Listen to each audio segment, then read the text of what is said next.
எல்லாரும் நான் எங்க போயிட்டேன், ஏன் இது வரைக்கும் வந்து இன்டர்வியூ பண்ணல, ஏன் ஒரு இன்டர்வியூ வரல, பயங்கர கேள்வி. நான் ஜாலியா இருக்கேன், சந்தோஷமா இருக்கேன், நிம்மதியா இருக்கேன், என் ஃப்ரெண்ட்ஸோட இருக்கேன். எப்படி வேற நீ எங்களை மிஸ் பண்ணியா? பயங்கரமா மிஸ் பண்ணேன். உங்களை மாதிரி ஃப்ரெண்ட்ஸ் எல்லாம் வந்து உள்ள இருந்துச்சுன்னா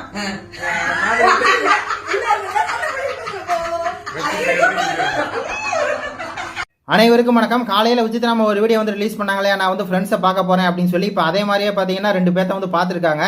அந்த வீடியோ பார்த்தீங்கன்னா இப்போ வந்து அவங்க வந்து போஸ்ட் பண்ணியிருக்காங்க. அதில் வந்து பார்த்தீங்கன்னா அர்ச்சனா செம்புகளுக்கும் ஒரு செருப்படி கொடுத்த மாதிரி தான் இருந்துச்சு. அதாவது சொல்கிறாங்க, இவ்வளோ நாள் நீங்கள் வந்து இன்டர்வியூ கொடுக்கல அப்படின்னு சொல்லி எல்லாமே கேட்குறாங்க.